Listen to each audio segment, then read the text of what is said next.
ones, 20% twos, next 15% threes, next 30% fours, 10% six, 10% six. ఇవి మనకి చెప్పండి ఒక బ్యాట్స్మెన్ మ్యాచ్ లో చేసేటువంటి స్కోర్స్ వీటి ఆధారంగానే ఉంటాయి. దీని నుంచి కూడా ఓకేనా ఇది రాస్తాం. బ్యాట్స్మెన్ మొత్తం 440 పరుగులు చేస్తే 440 పరుగులు చేస్తే అతను 4 440 పరుగులు చేస్తే అతను 4 కొట్టి ఎన్ని పరుగులు సాధించాడు? అతడు 4 కొట్టి ఎన్ని పరుగులు సాధించాడు? ఓన్లీ 4 కొట్టి ఎన్ని పరుగులు సాధించాడు? ఓన్లీ 4 మాత్రమే కొట్టాడయ్యా.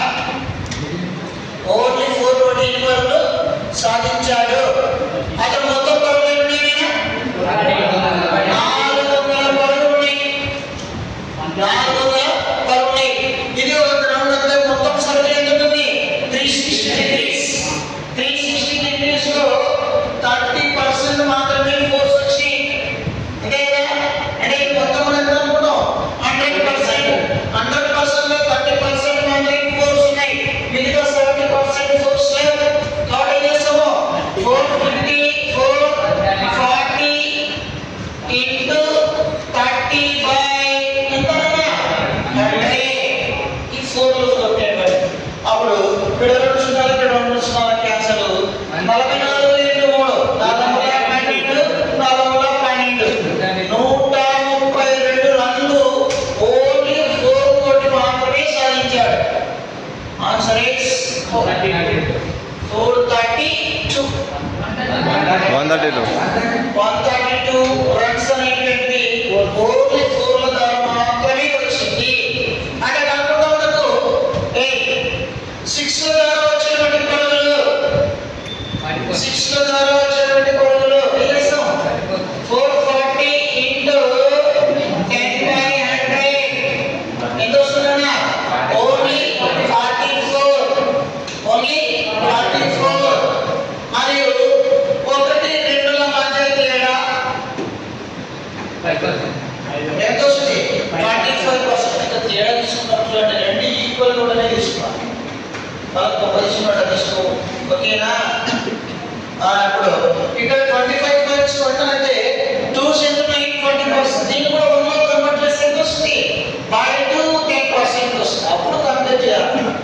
మీరు కాకపోతే కూడా ఈ 20